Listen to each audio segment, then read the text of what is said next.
Hello students, आज का हमारा इंपॉर्टेंट टॉपिक है कॉम्बिनेशन ऑफ द कैपेसिटर्स, संधारित्रों का संयोजन।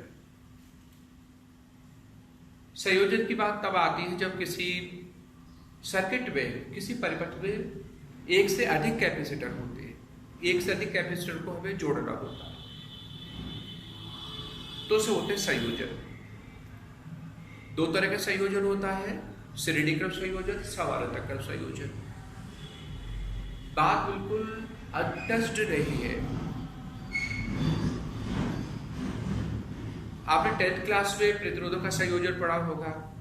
प्रतिरोधों को भी हम दो क्रम में जोड़ सकते हैं, श्रेणी क्रम में जोड़ सकते हैं, समानांतर क्रम में जोड़ सकते हैं। इन द सेम ऑर्डर संधारित्रों को भी हम श्रेणी क्रम में संयोजित कर सकते हैं और समानांतर क्रम में संयोजित कर सकते हैं। श्रेणी क्रम में संयोजन कब माना जाएगा? तो सर्किट को देख करके, जैसे हमारा परिपथ बना हुआ है, उसमें बहुत सारे संधारित्र जुड़े हुए हैं, हम उन्हें देख करके कैसे बताएं कि they are connected in series. तो हम एक सिरे से, सर्किट के एक तरफ से हम करंट को मान के चले, let the current is flowing, और वो करंट बगैर बटे हुए अगर हमारे संधारित्र में चलती चली जाए, हर एक संधारित्र में जाए, विदाउट डिस्ट्रीब्यूट हुए, तो जितने भी कैपेसिटर होंगे वो सभी के सभी सीरीज में माने जाएंगे। फॉर एग्जाम्पल जरा आप यहां पे देखो, हमने यहाँ पर 3 कैपेसिटर लिए हुए, एक कैपेसिटर ये है, दूसरा ये है, तीसरा ये है। अगर हम यहां से करंट लेके चले फ्रॉम द एंड ए, सिरे ए से, तो जितनी करंट से ये कैपेसिटर चार्ज होगा, उतनी ही करंट से ये वाला कैपेसिटर चार्ज होगा, और उतनी ही करंट से ये वाला जो कैपेसिटर होगा ये चार्ज होगा। कुछ ऐसे तो होगा। तो यहाँ पे करंट का बंटवारा नहीं हो रहा, एक सिंगल लाइन है। तो ये जो कॉम्बिनेशन होगा ये बोला जाएगा श्रेणी क्रम संयोजन। पैरेलल कॉम्बिनेशन तब माना जाता है जब करंट अलग अलग रास्तों में बट जाए, उसको बहुत सारे अलग अलग रास्ते मिल जाए। जरा आप इस वाली फिगर में देखो, आप इस सिरे से करंट लेके चलो तो कुछ करंट जाएगी इस वाले कैपेसिटर में, कुछ करंट जाएगी इस वाले कैपेसिटर में, और कुछ करंट जाएगी इस वाले कैपेसिटर में। तो यहाँ पे 3 रास्ते मिल गए, 3 ब्रांच मिल गई, 3 शाखाएं मिल गई, इसलिए ये कॉम्बिनेशन बोला जाएगा पैरेलल। तो सर्किट को देखने से पता चल गया। अगर हम प्लेट को, ये आवेशों को लेके चले, किस प्लेट पर आवेश कैसा है, वो किससे जुड़ा हुआ है, तो एक मिनट थोड़ा और ध्यान दीजिएगा। इस कैपेसिटर की अगर हम ये पॉजिटिव प्लेट, इस वाले संधारित्र की नेगेटिव प्लेट, अगले वाले की पॉजिटिव प्लेट है, ये नेगेटिव प्लेट, ये पॉजिटिव है, ये नेगेटिव है। मींस अगर एक कैपेसिटर की नेगेटिव प्लेट अगले की पॉजिटिव प्लेट से जुड़ी हो, और अगले की नेगेटिव प्लेट उससे नेक्स्ट की पॉजिटिव प्लेट से जुड़ी हो, और अगर यही क्रम दोहराया जाए तो ये हो रहा था सीरीज कॉम्बिनेशन। लेकिन इस तरह से हम आइडेंटिफाई नहीं करते, क्योंकि आपके जो न्यूमेरिकल्स होते हैं, जो डायग्राम्स होते हैं, उसमें प्लेटों पर आवेश को रिप्रेजेंट नहीं किया जाता। तो हमारा पहले वाला सिंपल वे है, without distributing the current series combination, by distributing the current, current के बंटवारे से पैरेलल कॉम्बिनेशन। लेकिन यहाँ पर प्लेट्स को लेके भी हमने आपको बता दिया। ऐसे यहाँ पर क्या होगा, इस कैपेसिटर की पॉजिटिव प्लेट है, ये नेगेटिव है, ये पॉजिटिव है, ये नेगेटिव है, ये पॉजिटिव प्लेट है, ये नेगेटिव है। इसके सभी पॉजिटिव प्लेट एक जगह कनेक्ट है, इसके सभी नेगेटिव प्लेट दूसरी जगह कनेक्ट है। तो इस तरह जो कॉम्बिनेशन है वो पैरेलल होगा। ये इसलिए बताना जरूरी है क्योंकि आगे चल के कुछ एकाध न्यूमेरिकल्स ऐसे भी है जो इस पॉइंट को फोकस करेंगे। तो ये 2 तरह के कॉम्बिनेशन हो गए। अब हमें 1 बाय 1 एक एक करके इनकी जो परिणामी धारिता होगी, जो इफेक्टिव कैपेसिटेंस होगी, उसका फॉर्मूला लेना है। जैसे आपको याद है कि श्रेणी क्रम में जब प्रतिरोधों को जोड़ते हैं तो उनका जो तुल्य प्रतिरोध R बराबर होता है R1 plus R2 plus R3 श्रेणी क्रम में। समांतर क्रम में फॉर्मूला होता है 1/r बराबर 1/r1 plus 1/r2 plus 1/r3। कुछ ऐसा ही तो होगा। तो कुछ इसी तरह के रिजल्ट्स यहाँ पर भी लेके आएंगे। तो सबसे पहले हम लेके चल रहे हैं सीरीज कॉम्बिनेशन। अभी हम इस वाली फिगर को रफ कर दे रहे हैं। इस वाली फिगर को, ये हमारा सीरीज कॉम्बिनेशन है। इस कॉम्बिनेशन में एक दो इंपॉर्टेंट पॉइंट्स थे जो आपको बहुत ज्यादा ध्यान रखने की आवश्यकता है, जो न्यूमेरिकल्स में काम आएगी। एक तो ये कि जितने भी संधारित्र जब श्रेणी क्रम में जुड़े होते हैं तो उस सबकी प्लेटों पर आवेश बराबर बराबर होता है। इंपॉर्टेंट पॉइंट, इंपॉर्टेंट फीचर्स, आप कैरेक्टरिस्टिक कह सकते हो। तो पहला पॉइंट कौन सा होगा? इस संयोजन में प्रत्येक प्लेट पर आवेश बराबर होता है, इक्वल होता है। बहुत इंपॉर्टेंट पॉइंट ये, इसलिए क्योंकि आप जब न्यूमेरिकल पूछ रहे हैं तो स्वास्थ्य ध्यान रखना है। इस प्लेट पर अगर चार्ज प्लस का क्यू है या माइनस का क्यू है तो जो हमारा नेक्स्ट कैपेसिटर है इसकी प्लेट पर ये प्लस क्यू होगा, ये माइनस क्यू होगा, इसका प्लस का क्यू होगा, इसका माइनस क्यू होगा। तो हर एक संधारित्र की प्लेट पर आवेश बराबर होता है। पहला इंपॉर्टेंट पॉइंट। दूसरा पॉइंट, दूसरा ये हमारे जो वोल्टेज होती है, जो विभवांतर होता है, प्लेटों के बीच में जो विभवांतर होते हैं वो अलग अलग होते हैं हर एक कैपेसिटर की प्लेटों में। इसकी प्लेटों के बीच में विभवांतर अलग होगा, यहाँ पर कुछ अलग होगा, यहाँ पर कुछ अलग होगा। आवेश बराबर बराबर होंगे, विभवांतर अलग अलग होगा। अगर हम सप्लाई की वोल्टेज V बार पे चले, V the total voltage of the supply, इसकी प्लेटों के बीच में विभवांतर हम V1 मान लें, इसकी प्लेटों के बीच में विभवांतर V2 मान के चले, और इसकी प्लेटों के बीच में विभवांतर क्या मान के चले, हम V3 मान के चले। तो हमारे जो V वोल्टेज है यही तो तीन जगह बट गई। कुछ वोल्टेज इसकी प्लेटों पर आ गई, कुछ वोल्टेज इसकी प्लेटों पर आ गई, और बची हुई वोल्टेज इसकी प्लेटों पर आ गई। तो हमारा जो इक्वेशन बनेगा वो तो कुछ ऐसा ही तो बनेगा। V वोल्टेज तीन जगह बट गई, V1 में प्लस V2 में, और प्लस कहां बट गई, V3 में। कुछ ऐसा ही तो होगा। तो वोल्टेज अलग अलग होती है। अब एक बात और उसमें ध्यान रखने वाली है, आपसे भी पूछे किस संधारित्र की प्लेटों पर ज्यादा वोल्टेज होगी। यहाँ पर वोल्टेज की प्लेटों पर ज्यादा होगी, यहाँ ज्यादा होगी, यहाँ ये ज्यादा होगी। तो इसके लिए वोल्टेज का क्या फॉर्मूला होता है? Common formula, voltage V equal होता है Q अपॉन C। Q तो सबके लिए बराबर है, तो V किसके प्रोपोर्शनल हो गया, 1 अपॉन C की।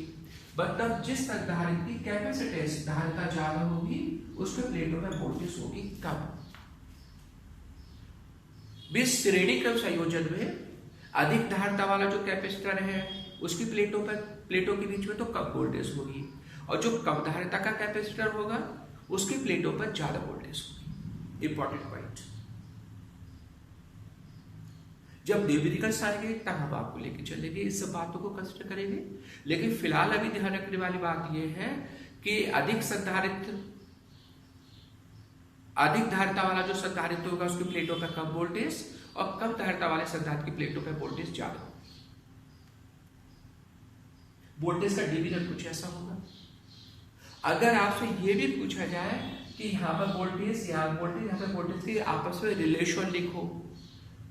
वैसे V वोल्टेज तो V1 plus V2 plus V3 के बराबर है, लेकिन एक तीनों में अगर आपस में रिलेशन लिखे, V1 में, V2 में, V3 में, तो देखो चूंकि V किसके प्रोपोर्शनल है, 1 अपॉन C के, तो हमारी तीनों वोल्टेज का अनुपात होगा V1 अनुपात V2 अनुपात जो V3 होगा वो धारिताओं के व्युत्क्रम अनुपात में होगा।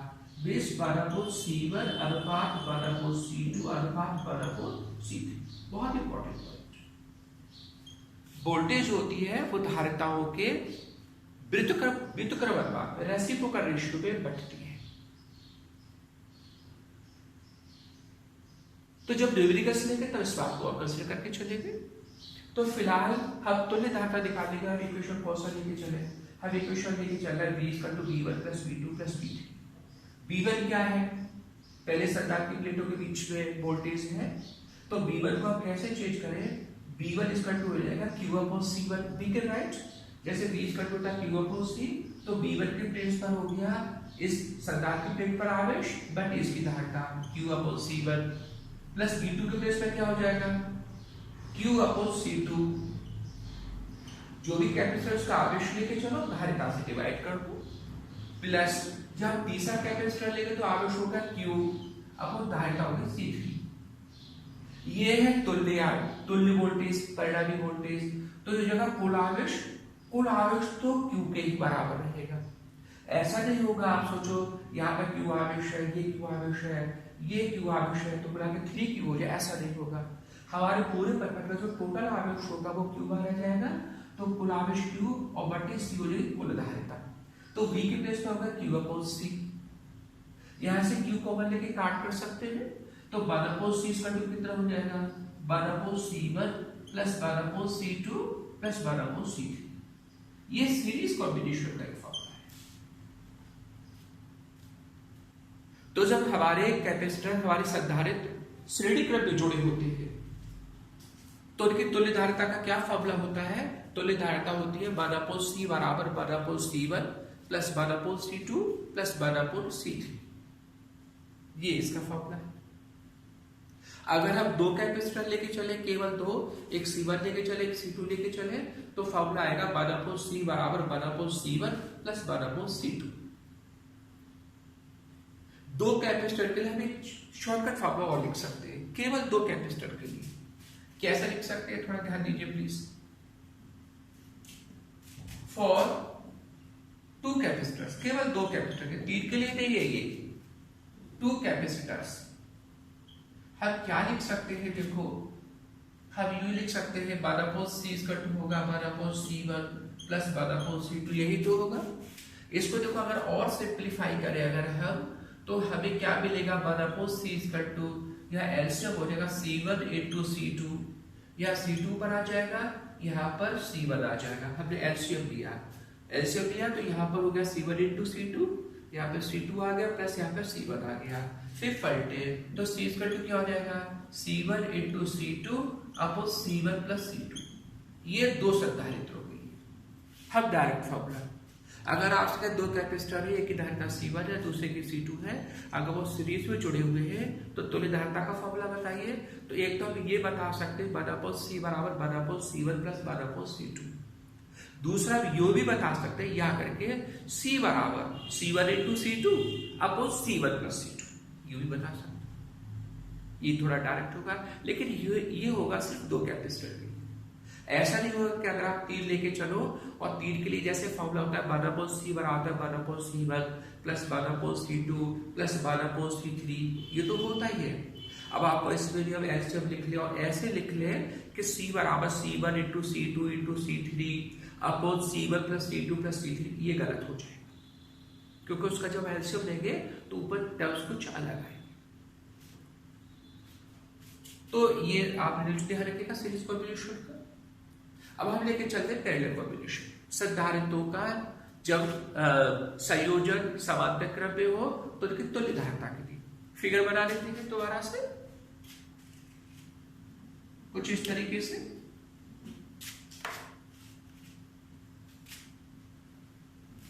कॉम्बिनेशन से तो हमें मतलब है ही है, साथ ही साथ जो कैरेक्टर होते हैं, क्योंकि और भी तो वैल्यूज निकालनी होती है, आवेश भी कैलकुलेट करना होता है, पोटेंशियल भी कैलकुलेट करना होता है, तो इन सब बातों को भी तो हमें ध्यान रखना पड़ेगा। अब पैरेलल कॉम्बिनेशन में कुछ ऐसा ही तो बताया, एक कैपेसिटर में ये ले लिया, सपोज कर उसकी धारिता C1 है, दूसरा कैपेसिटर हमने ये बना लिया, इसकी धारिता C2 है, तीसरा कैपेसिटर हमने ये बना लिया, इसकी धारिता है C3। इस तरह से हमने कनेक्ट कर दी किसी सर्किट में, ऐसे जोड़ दिए, ये पॉइंट B ये अर्थ से कनेक्ट कर दिया, पॉइंट A ये किसी सर्किट से ऐसे जुड़ा हुआ है।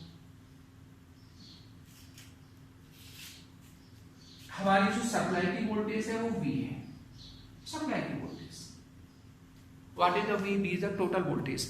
ये वो वोल्टेज है जिससे हमारा कॉम्बिनेशन जुड़ा हुआ है। अब इसके भी देखो इंपॉर्टेंट पॉइंट्स, 2-3 पॉइंट्स इसके भी हम थोड़ा सा ध्यान दे लेते हैं।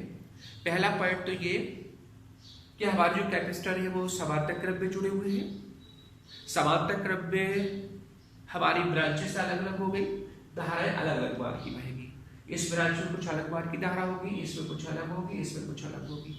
तो इस पर चार्ज कुछ अलग वैल्यू का होगा, इसकी प्लेटों पर आवेश कुछ अलग बार का होगा, इसकी प्लेटों पर आवेश कुछ अलग बार का होगा। तो यहाँ पे आवेश अलग अलग होते हैं। पहला इंपॉर्टेंट पॉइंट, इस पर आवेश हम प्लस का Q1 लेके चले, ये माइनस Q1, ये प्लस का Q2 माइनस Q2 प्लस का Q3 माइनस Q3। तो पहला तो ये पॉइंट है, संधारित्र की जो प्लेटें होती है उन पर आवेश अलग अलग होते हैं। लेकिन एक कैपेसिटर की दोनों प्लेटों पर आवेश बराबर होगा, जितना पॉजिटिव चार्ज इतना होगा उतना नेगेटिव चार्ज इस पर होगा। लेकिन अलग अलग संधारित्र की प्लेट्स पर जो आवेश होते हैं वो अलग अलग होते हैं। तो पहला पॉइंट ये, उसमें आवेश बराबर होते थे। अगर दो का कंपैरिजन करें, उसमें आवेश बराबर होते थे, इसमें आवेश अलग अलग होते हैं। दूसरा पॉइंट ये कैपेसिटर हमारे पैरेलल में है, वी वोल्टेज से जुड़े हैं। तो हर एक संधारित्र की प्लेटों पर जो विभवांतर होगा, जो वोल्टेज होगी वो बराबर समान वोल्टेज। हमारे घर की जो वायरिंग है वो भी तो समांतर क्रम में है। हर एक उपकरण हमारे घर का समांतर क्रम में जुड़ा हुआ है। जितनी वोल्टेज पे हमारा पंखा चलता है, उतनी वोल्टेज पे हमारा लट्टू जलता है, उतनी वोल्टेज पे हमारा फ्रिज चलता है 220 वोल्ट। हमारे घर की जो सप्लाई की वोल्टेज है वो 220 वोल्ट ही तो है। तो बात को ध्यान रखना है, समांतर क्रम में जितने भी इलेक्ट्रिकल एप्लियंस होते हैं उस सबकी वोल्टेज बराबर होती है, चाहे वो ज्यादा पावर का हो चाहे वो कम पावर का। तो हर एक कैपेसिटर की प्लेटों पर जो विभवांतर होगा, इस प्लेटों पे एक विभवांतर भी V होगा, यहाँ पे भी विभवांतर V होगा, इसके प्लेटों के बीच में विभवांतर V होगा। आवेश अलग अलग होगा। अब आपसे वही क्वेश्चन फिर पूछा जाए कि किस संधारित्र की प्लेटों पर ज्यादा आवेश होगा, कम धारिता वाले संधारित्र की प्लेटों पर ज्यादा आवेश होगा या ज्यादा धारिता वाले संधारित्र की प्लेटों पर अधिक आवेश होगा। अगर ये पूछा जाए तो देखो आवेश का क्या फॉर्मूला था, आवेश Q इक्वल टू होता है C/V। V का मान तो कॉमन है, सब बराबर है, तो Q किसके प्रोपोर्शनल हो गया? C के। मतलब जो कैपेसिटर जितनी अधिक धारिता का होगा उसके प्लेटों पर उतना ही आवेश होगा, अधिक आवेश होगा। तो greater the capacitance greater the charge. अधिक धारिता वाला संधारित्र अधिक आवेश को ग्रहण करेगा, कम धारिता का संधारित्र कम आवेश को ग्रहण करेगा। अब यहां पर हम इक्वेशन क्या बनाए, वहां पर हमने वोल्टेज का इक्वेशन बनाया था क्योंकि वोल्टेज बढ़ी थी। यहां पर हमारा आवेश 3 जगह डिस्ट्रीब्यूट होगा। अगर टोटल चार्ज, टोटल करंट लेके चले या टोटल आवेश Q लेके चले तो आवेश 3 जगह बट गया, Q1 आवेश, Q2 आवेश और Q3 आवेश। तो यहाँ पे आवेश का वितरण हो रहा है। देयरफॉर हमारा इक्वेशन क्या होगा, इक्वेशन होगा Q equal to Q1 plus Q2 plus Q3।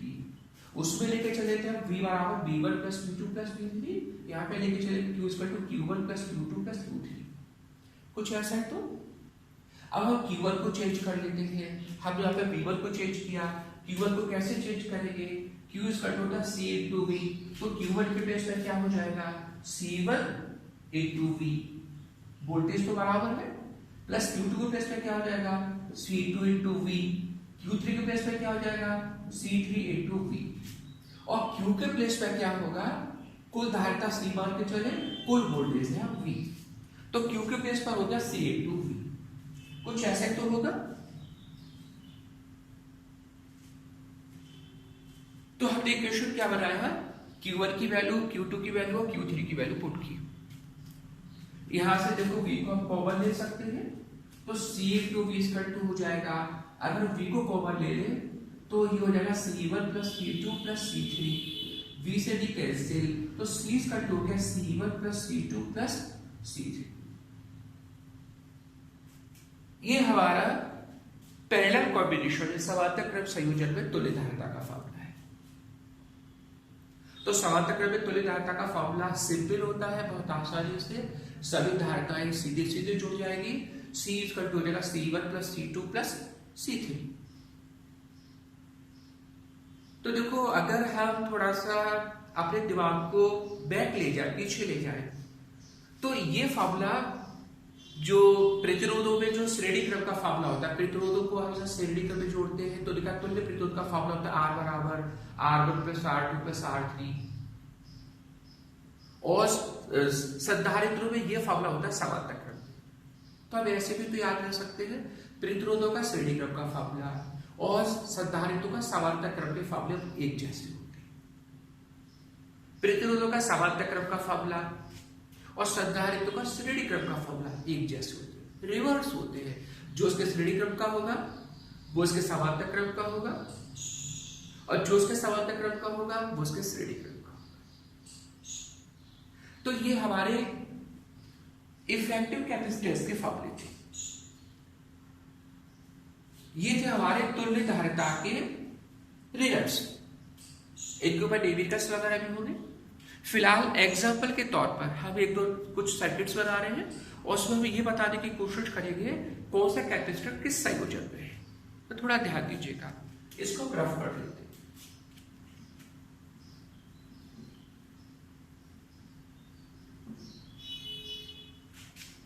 इस सबको हम मिटा दे रहे हैं यहां से। एट टेक्स्ट बुक के हिसाब से हम एक सर्किट बनाते हैं। अभी हम सिंपल सर्किट बनाएंगे जैसे ये है, थोड़ा ध्यान दीजिए प्लीज।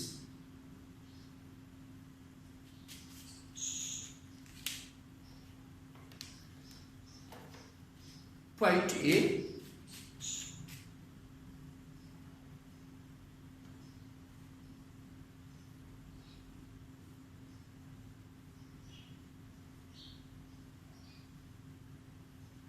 बहुत सिंपल बताया अभी हमने।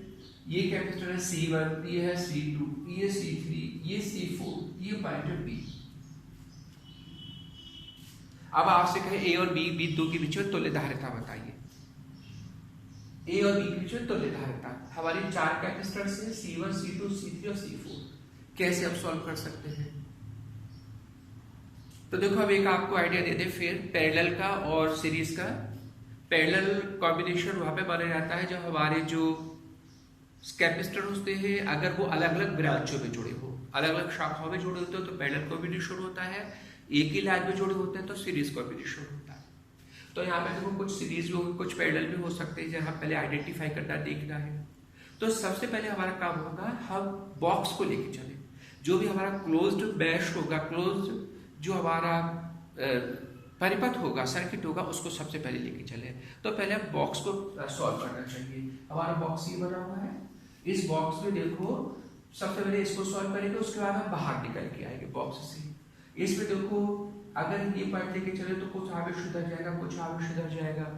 तो हमें दो ब्रांच मिलेंगे, एक ऊपर ब्रांच मिली, एक नीचे ब्रांच मिली। तो इसका मतलब ये दोनों ब्रांच आपस में किस क्रम में होगी? ये समानांतर क्रम में होगी। अलग अलग ब्रांचेस है तो समांतर क्रम होगा। अब इसका मतलब ये दोनों ब्रांचेस समांतर क्रम में है। अब आपका इसका हम रिलेटिविटी कैसे निकाले? तो ऐसा नहीं करना कि आपको पता चले ये ब्रांचेस के समांतर क्रम में है तो आप C2 और C4 को पहले समांतर क्रम में जोड़ दो, ये गलत हो जाएगा। पहले हम एक ब्रांच को पूरा सॉल्व करें, पूरा। पहले एक ब्रांच को कंप्लीट सॉल्व करें, उसके बाद हम आगे बढ़े। तो देखो इस वाली ब्रांच में तो एक ही कैपेसिटर है, इसको तो हम कुछ नहीं सॉल्व करेंगे। इस वाली ब्रांच में दो कैपेसिटर है, एक C2 है, एक कौन सा है? C3 है। पहले हम इन दोनों का निकालेंगे। ये दोनों सीरीज में है, C2 C3 सीरीज में है। पहले इन दोनों को सीरीज में जोड़ेंगे। सीरीज में जोड़ने का वही तरीका हो जाएगा। इनका इफेक्टिव कैपेसिटर C' मान के चलेंगे और C' का कौन सा फॉर्मूला लगाएंगे सीरीज में? 1/C' C2 plus 1/C3। LCM वगैरह ले लेंगे तो पहले C' निकाल लेंगे। इसके स्थान पर एक सिंगल कैपेसिटर हो जाएगा C', एक अकेला तो हो जाएगा C'। अब जो C' होगा इसको हम C4 के साथ किस क्रम में लेके चलेंगे? ये हम समांतर क्रम में लेके चलेंगे, इन दोनों को समांतर क्रम में जोड़ लेंगे। फिर हमारा बॉक्स पूरा सॉल्व हो गया। उसके बाद देखो ये भी तो है, और बॉक्स का जो आएगा अगर उसको सपोज कर लो वो C" है तो C" C1 के साथ में किस क्रम में होगा? श्रेणी क्रम में होगा। तो बस अब ऐसे एक करके हम देखते जाएं, सर्किट को देखते जाएं और इसके रिजल्ट पॉइंट आउट करते जाएं। फिर आगे चल के कुछ न्यूमेरिकल्स वगैरह लेके चलेंगे और सॉल्व करेंगे। Thanks a lot for the vision.